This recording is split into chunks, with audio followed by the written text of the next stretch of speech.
Assalamualaikum warahmatullahi wabarakatuh.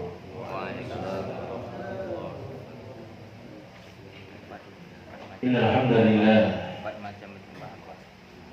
nahmaduhu wa nasta'inuhu wa nastaghfiruh wa na'udzu billahi min shururi anfusina wa min sayyiati a'malina. Man yahdihillahu fala mudilla lahu wa man yudlil fala hadiya lahu.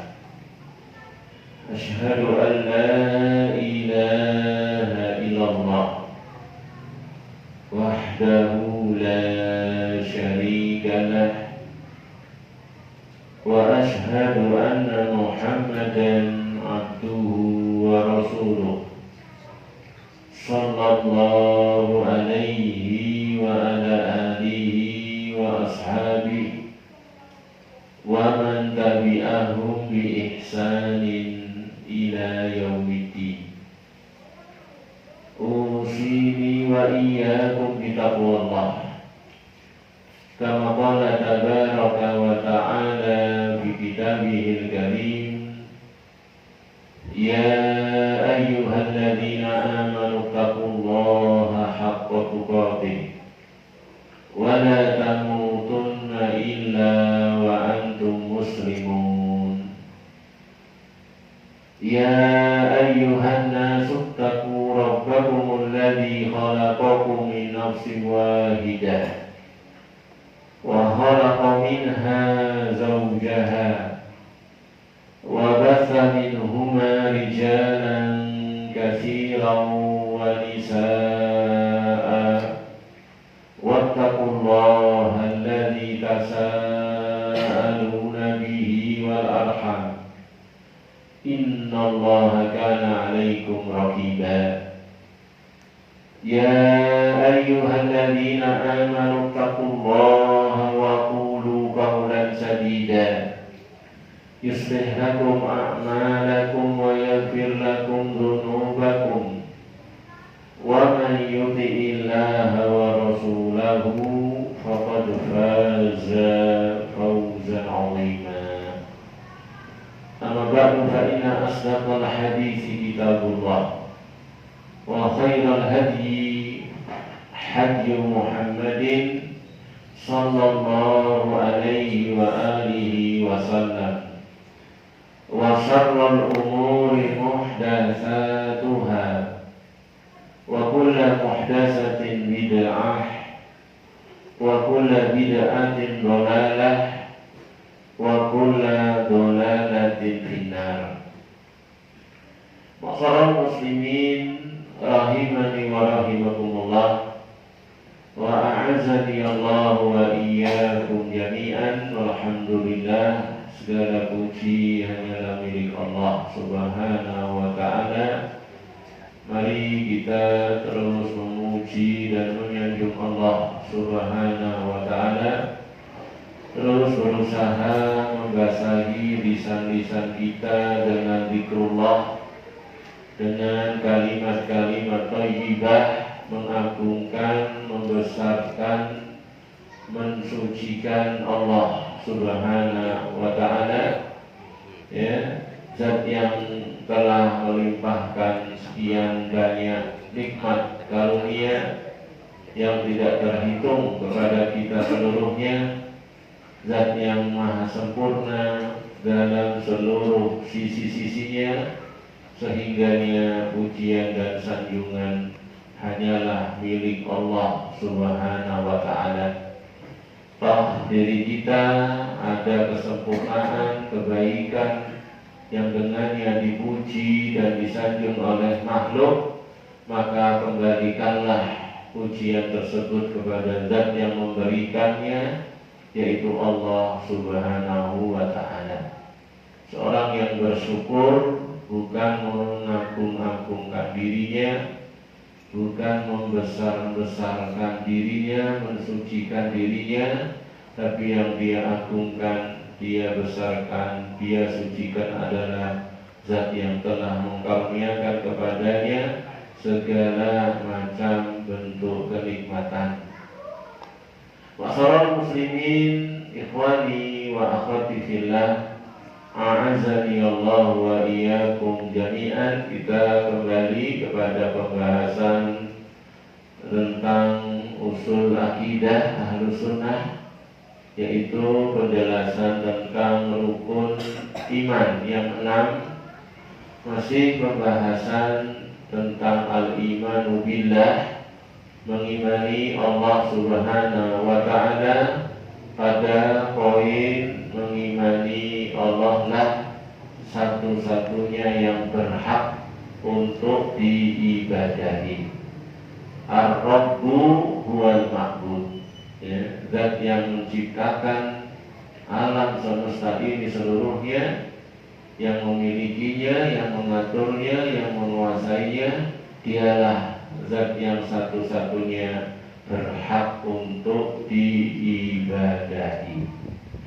Pembahasan ini, ya, hak Allah satu-satu untuk diibadahi, mengimani uluhiyahnya, ini cabang-cabang pembahasannya sangat banyak, seperti yang sudah kita lewati dalam sekian banyak majelis yang sudah lalu.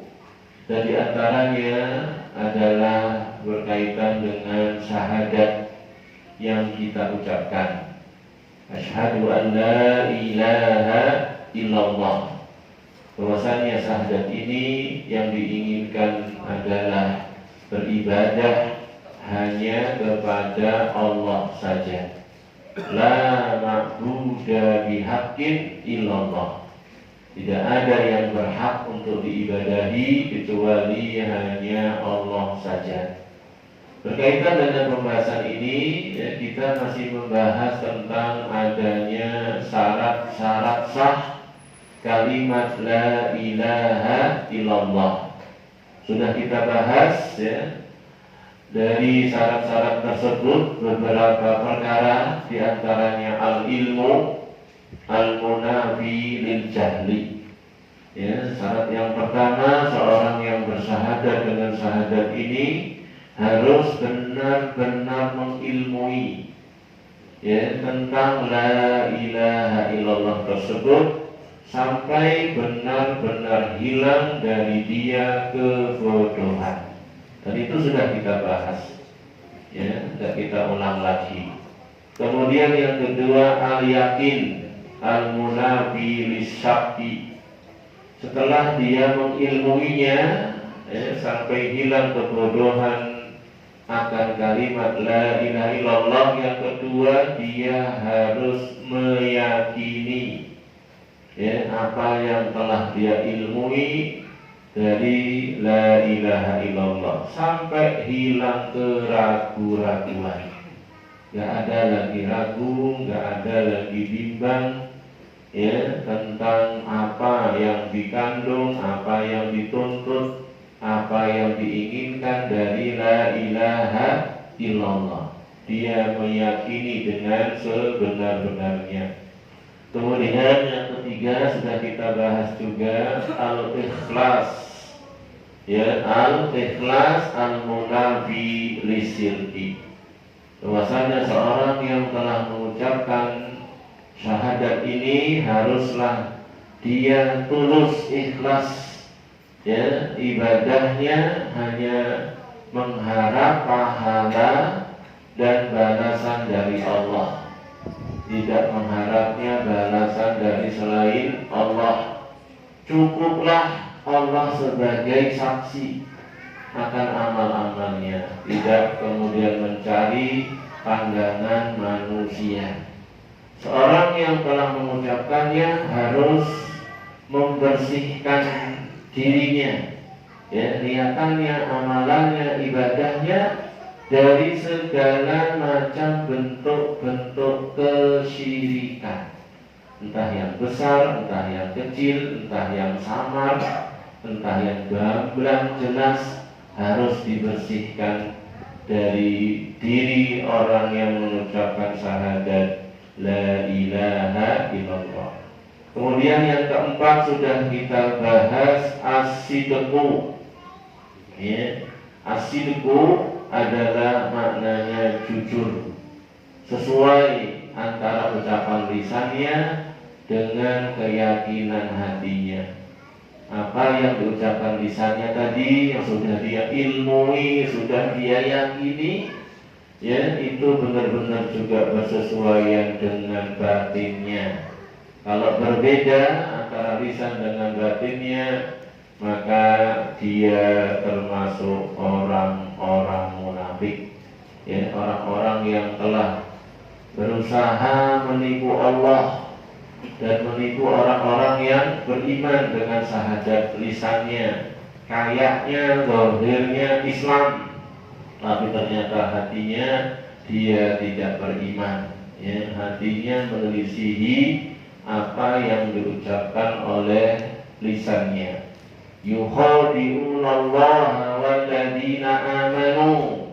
Mereka ingin menipu Allah dan orang-orang yang beriman.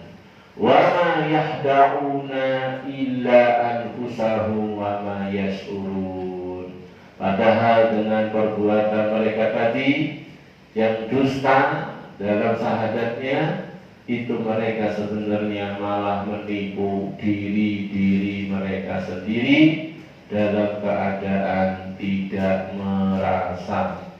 Kemudian yang kelima, ini jadi masih pembahasan kita terakhir, yaitu al-mahabbah. Ya, seorang yang mengucapkan kalimat syahadat la ilaha illallah harus mahabbah.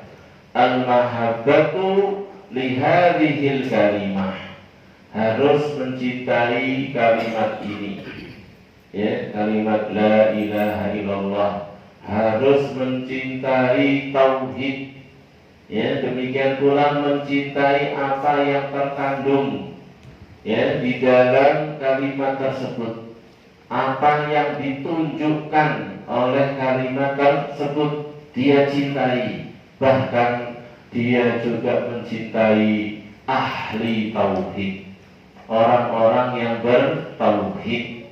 Ya, sudah kita sampaikan ayat Allah Subhanahu wa taala surat Al-Baqarah 195, wa minan nasi may yattakhidhu min dunillah andadan yuhibbunahum kahubbillah walladzina amanu asyaddu hubban lillah. Ada dari kalangan manusia itu orang-orang yang menjadikan bagi Allah tandingan-tandingan, menjadikan bagi Allah sekutu-sekutu. Yuhibbunahum, yang mereka mencintai tandingan-tandingan bagi Allah tadi, mencintai sekutu-sekutu bagi Allah tadi, kahubbillah, sebagaimana cintanya kepada Allah. Ini ayat sering dijadikan dalil dalam pembahasannya, ya, dari para ulama kita, dalil tentang syirkul mahabbah, syirik dalam kecintaan. Dan ini termasuk syirik besar. Ya, syirik dalam kecintaan termasuk syirik besar. Mahabbah yang itu sampai tingkatan syirik adalah mahabbah yang disertai dengan puncaknya cinta dan puncaknya menghinakan diri, puncaknya merendahkan diri. Ini perkara yang sudah masuk kecintaan yang ibadah, yang tidak boleh diberikan kecuali hanya kepada Allah. Puncaknya cinta, puncaknya pengagungan, puncaknya pemuliaan, disertai puncaknya merendahkan diri, menghinakan diri. Kalau ini diberikan kepada selain Allah, ini sudah beribadah kepada selain Allah, istilahnya syirik dalam kecintaan. Makanya masalah muslimin, waktu itu kita jelaskan, kita bawakan kalam dari Al-Imam Ibnul Qayyim rahimahullah. bahwasannya dalam ayat ini terdapat faedah tidak cukup hanya cinta kepada Allah saja, titik. Ya, tidak cukup hanya cinta kepada Allah, titik. Ya, wala takfi wahdaha fil najati min adzabillah wal fawzi bisawabihi. Seorang yang hanya bermodal cinta kepada Allah, titik, belum bisa menyelamatkannya dari azab Allah, belum bisa mensukseskan dia untuk bisa meraih pahala yang besar, yang tinggi di sisi Allah Subhanahu wa ta'ala. Fa innal musyrikina wa ubbadas salibi wal yahuda wa ghairahum yuhibbunallah. Karena orang-orang musyrik, bahkan penyembah salib, Yahudi dan yang selainnya, mereka itu juga cinta kepada Allah. Coba lihat ayatnya. Ada dari kalangan manusia, mereka membuat tandingan-tandingan bagi Allah. Mereka mencintai tandingan tersebut seperti cintanya kepada Allah. Cinta enggak dia dengan Allah? Cinta, tapi disekutukan. Dari sini tidak cukup hanya cinta kepada Allah.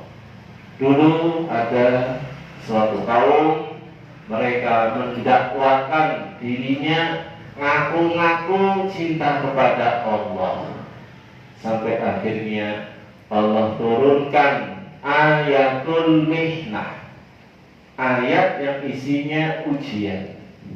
Ayat apa itu? Ayat Allah Subhanahu wa ta'ala, qul in kuntum tuhibbunallah fattabi'uni, ya, yuhibbukumullahu wa yaghfir lakum dzunubakum wallahu ghafurur rahim. Surat Ali Imran ayat 31. Ini sudah kita bahas ya.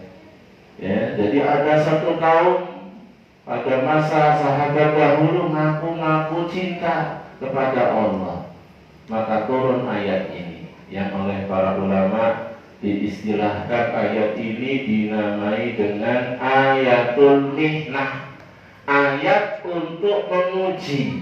Tadi loh, orang-orang yang ngaku-ngaku cinta kepada Allah. Apa kata Allah? Qul, katakan kepada mereka, wahai Nabi Allah yang ngaku-ngaku cinta tadi kepada Allah, qul in kuntum tuhibbunallah, kalau memang kalian benar-benar cinta kepada Allah, fattabi'uni, buktikan. Buktikan dengan apa? Ikuti aku, kata Rasulullah.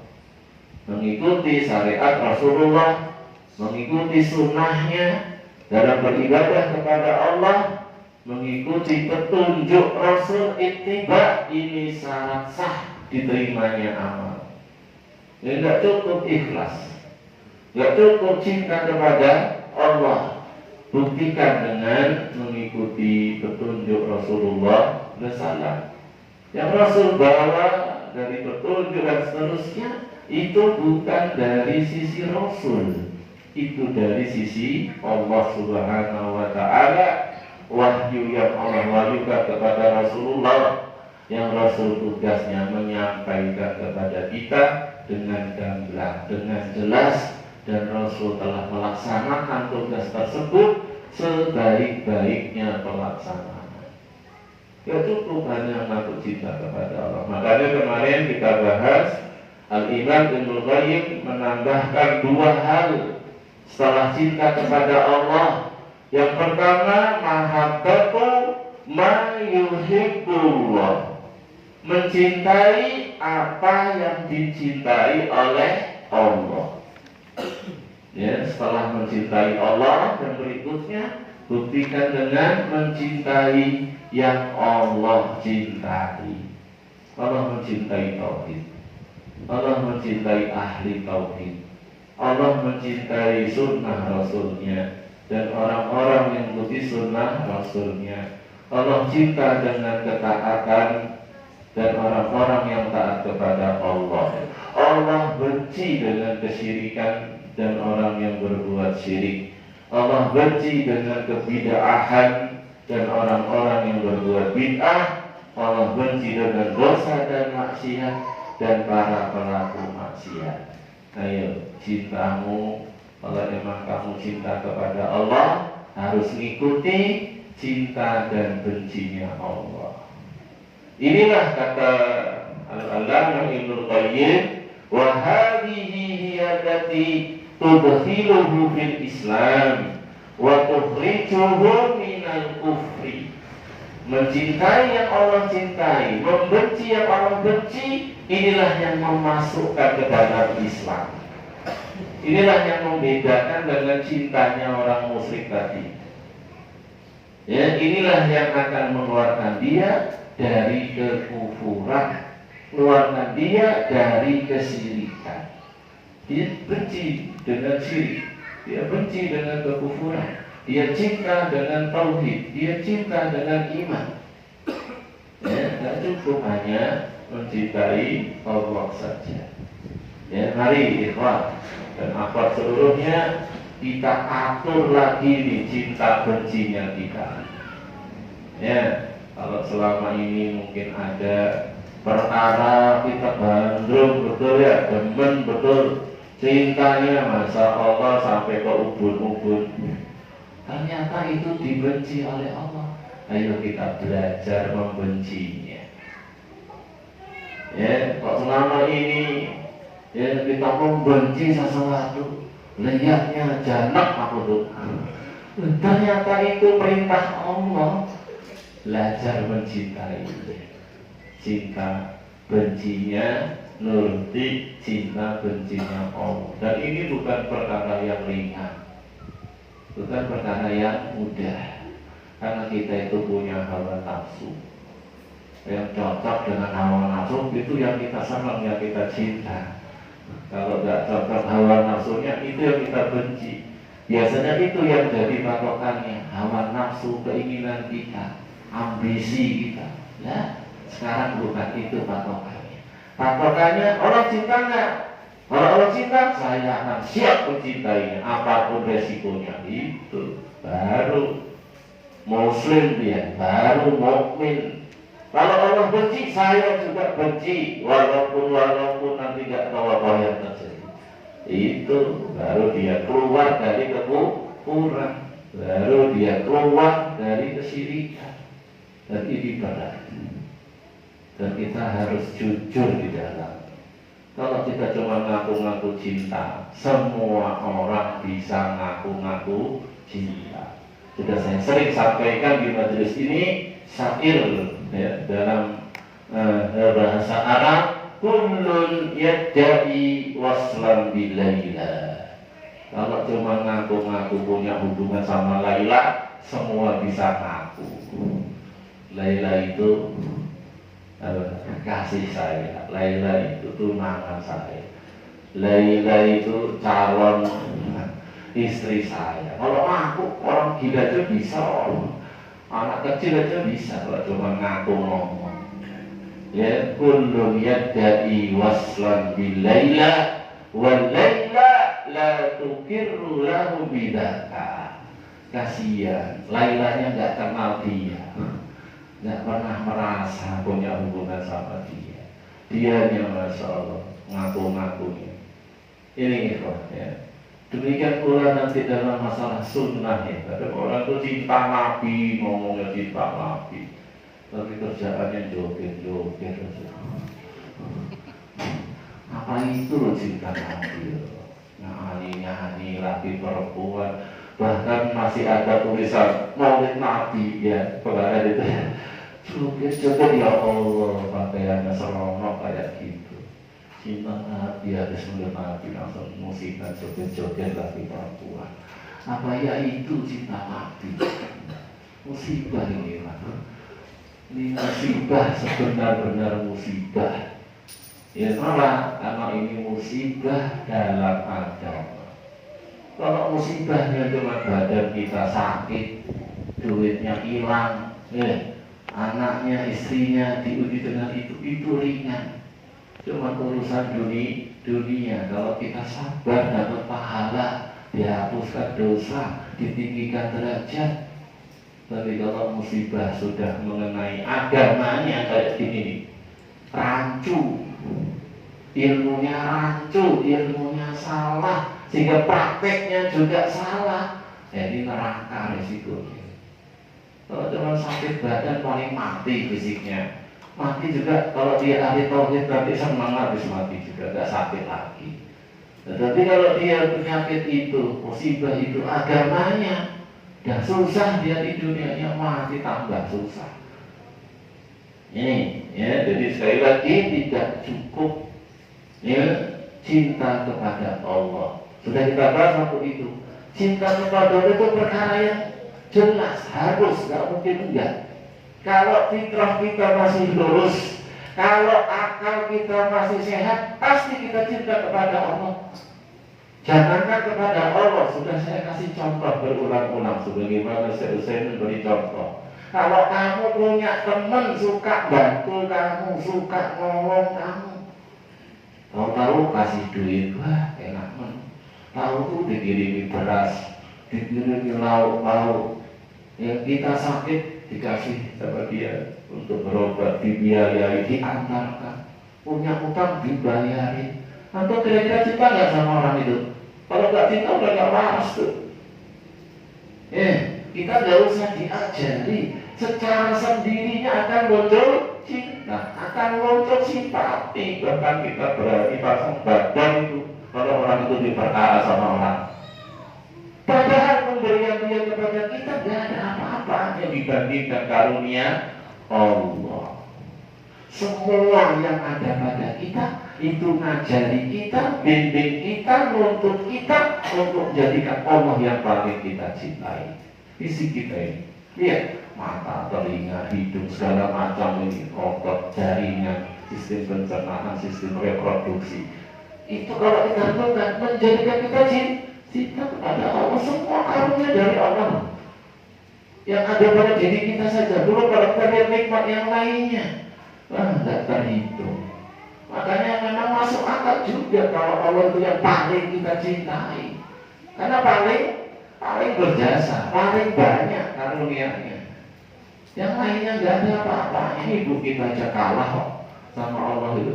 Kalau menang ibu kita, yang katanya bagai sang surya minari dunia, ya kasih beta, kasih bunda kepada beta sebagai sang surya. Allah nggak bisa dikalahkan, bahkan Rasul aja nggak bisa dikalahkan sama ibu kita. Rasul itu jasanya mengeluarkan kita dari syirik menuju tauhid, mengeluarkan kita dari bid'ah menuju sunnah. Itu surga. Ibu kita cuma mengeluarkan kita dari gelapnya rahim, ya cepat lahir ke dunia ini terang luas-luasnya. Itu belum jaminan masuk surga. Nah, itu kita capek, ngerti, hamil, ngasuh kita, terusnya. Tapi itu belum jaminan kita masuk surga. Jasanya Rasul sudah nggak bisa ditandingi, apalagi Allah Subhanahu wa Ta'ala. Kalau dari kalangan manusia, Rasul yang paling kita cintai, masuk akal. Tadi, karena seorang itu mencintai ada 3 sebab. Pertama jasa, kedua akhlak yang mulia, kebaikan-kebaikan, yang ketiga bagusnya fisik. Ya, orang seringnya ini ya, bagusnya fisik muncul cinta. Padahal ada yang lebih kekal dalam cinta, yaitu bagusnya akhlak. Ada orang itu ya, ganteng tapi dibenci sama istri. Nah, itu rokok, nggak tanggung jawab. Ada jelek suaminya itu, nggak oke penampilannya, cuma tanggung jawab, penyayang, memberi rasa nyaman, beri nafkah, udah cintanya nggak bisa ditandingi sama laki-laki, nggak bisa digantikan.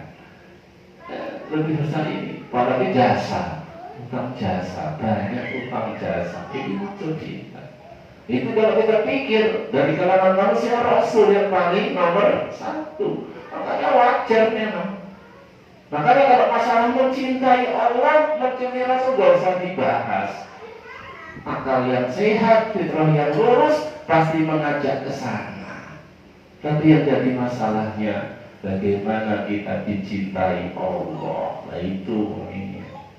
Bagaimana kita dicintai Rasul, diakui jadi umatnya, itu jadi poinnya. Ngaku-ngaku jadi umatnya, ngaku cinta Allah, cinta Rasul, semua orang bisa. Ya, tidak cukup hanya mencintai Allah. Kemudian yang kedua, setelah mencintai Allah dan mencintai apa yang Allah cintai, membenci yang Allah benci, yang kedua harus yang menjadi sebab dia mencintai yang Allah cintai itu tadi apa? Karena Allah. Karena Allah. Ya, cinta tauhid, cinta sholat, cinta puasa, cinta zakat, cinta haji. Karena itu semua perintah Allah ya. Berarti Allah cinta, kita mencintainya. Itu sebab cintanya karena Allah. Karena ada orang itu sebab cintanya karena cocok.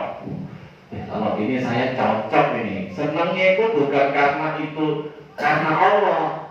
Walaupun itu perkara yang dicintai Allah. Dia kayaknya itu mencintai yang Allah cintai. Tapi ternyata sebabnya itu bukan karena Allah. Kalau poligami cocok saya. Itu mencintai saya poligami karena Allah, bukan karena cocok sama kita. Laki-laki, perempuan benci sama poligami karena nggak cocok. Nggak masalah cocok nggak cocok dengan kita. Perkaranya itu Allah cintai, harus kita cintainya karena Allah. Ini mencintai Allah, mencintai yang Allah cintai, cintanya karena Allah. Nah ini baru sempurna. Baru dia beda jauh dengan cintanya orang-orang musyrik tadi. Di sini juga nanti Ikhwan, kalau kita bahas lebih mendalam lagi, nanti ada yang dikatakan akidah al-wala wal bara. Ya, makanya tauhid itu sumber kebaikan. Tauhid itu sumber kebaikan. Dari pembahasan ini nanti merembetnya itu kemana-mana. Semua ragam jenis ibadah itu, kalau antum dasarnya cinta karena Allah, ya, di jalan Allah, itu akan gampang, akan mudah urusannya. Makanya termasuk pilar rukun ibadah kepada Allah cinta. Ya, cinta tadi pembahasannya kepada tauhid. Kalau orang punya ini, puncaknya cinta kepada Allah, disertai ketundukan, merendahkan diri kepada Allah juga, dia akan mudah, ringan itu ketaatan. Ya kan? Dia akan rela berkorban demi yang dia cintai. Nah, selain Allah aja ngomongnya lautan kampus seberangi kok. Iya, bahasanya orang cinta-cintaan. Gunung kampus daki. Apalagi cuma beri bakso cil. Jangan berikan bakso dong, siap. Keluar duit lagi. Beli martabak siap. Berikan mobil waktu gini. Nanti saya usahakan. Tak peras keringat, banting tulang, kaki jadi kepala jadi kaki. Jadi dia mau mobil. Dia usahakan itu. Kalau enggak, kata si dia gombal cintamu. Kalau ibadah itu ringan, kalau dasarnya mahabbah. Nanti ada istilahnya itu rukun ibadah. Terus masih situ belum ya? Kayaknya sudah itu. Ada syarat diterima ibadah, ada rukun ibadah. Lihat ini, bagaimana tauhid itu benar-benar sumber kebaikan. Berharap ya, hanya kepada Allah, yakin dengan janjinya. Balasan Allah itu berlipat-lipat. Gak bisa dibanding dengan manusia ketika membalas. Takut, jelas dengan rasa takut terhadap Allah lebih keras, lebih kekal, lebih abadi. Bukan sihirnya Fir'aun itu ketika sudah mengerti betul di hadapannya kebenaran yang dibawa Nabi Musa, itu mereka beriman. Diancam dengan Fir'aun. Ya amantum lahu qabla an adana lakum. Tukang sihir, kok kalian malah beriman kepada Musa? Oh, Fir'aun jauh-jauh cari tukang sihir untuk menghadapi Musa, dibayar. ketemu Musa malah beriman sama Musa. Apa enggak murka bener ini Firaun? Wala uqatti anna aydiyakum wa arjulakum min khilaf. Akan aku potong itu kaki dan tangan kalian secara bersilang. Kaki kanan potong, kaki kiri potong, bersilang. Kalau tangan kiri potong, kaki kanan dipotong. Ancaman Fir'aun terbang-terbang sihir itu. Wa usallibannakum fi juzu'in nahl. Akan aku salib kalian di pangkal-pangkal pohon kurma. Apa maksudnya bilang? La doir, ya masalah kecil. Wallahu asyaddu wa abqa. Allah itu yang lebih dahsyat siksanya, lebih kekal abadi. Ini dia tauhid kalau sudah masuk. Dunia itu jadi kecil, ancaman-ancaman manusia itu jadi remeh. Apa yang dijanjikan manusia kecil dibanding dengan yang dijanjikan Allah. Ini benar-benar merdeka orang yang ahli tauhid itu. Kebaikan akan setelah menyertai dirinya. Sumbernya tauhid.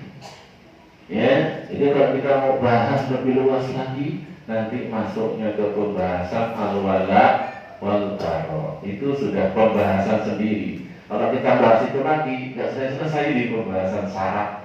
La ilaha illallah. Karena itu pembahasannya panjang juga. Bentuk-bentuk wala kepada orang muslim apa saja, bentuk-bentuk darah kepada orang kafir musyrik apa saja. Ini juga termasuk perkara yang sangat penting untuk dipelajari, karena itu merupakan perwujudan dari tauhidnya kepada Allah. Tidak ada ahli tauhid kok ikut-ikutan Natalan. Ahli tauhid selamat Natal, selamat lahirnya Tuhan, anak Tuhan, aneh, nggak mungkin. Bahkan ikut ritual-ritual mereka mendukungnya nggak boleh. Dari yang itu simbol-simbol kekufuran, simbol-simbol kesirikan, acara-acara sirik, moh dia, saya bukan mereka, mereka bukan saya, itu lepas diri. Itu situ nanti larinya, mendukung orang ahli tauhid, membela ahli tauhid, dekat dengan ahli tauhid, itu larinya ke situ. Ya. Baik, masalah muslimin rahimani wa rahimakumullah wa a'azani Allahu wa iyyakum jami'an. Kita lanjutkan saja al-inqiyad yang ke-6 dari syarat-syarat ya sahnya la ilaha illallah. Yang ke-6 al-inqiyad. Ya, al-inqiyad. Al-inqiyad itu artinya tunduk dan patuh. Ya. Al-inqiyad artinya tunduk dan patuh. Lawannya ya meninggalkan. Enggak tunduk, enggak patuh, meninggalkan. Itu al-inqiyad. Seorang muslim yang bersyahadat harus tunduk dan patuh terhadap apa-apa yang ditunjukkan oleh la ilaha illallah, yaitu dia hanya beribadahnya kepada Allah Ta'ala, dia mengamalkan syariat Allah, ya, beriman kepada Allah, ya, dan berkeyakinan bahwasanya hal itu adalah hak, ya, kebenaran. Sudah isya ya? Sudah isya azan dulu, nanti lanjut taklimnya. Kita sholat isya-nya di takhir, di akhir. Jadi kalau sholat isya dulu dia pulang biasanya itu.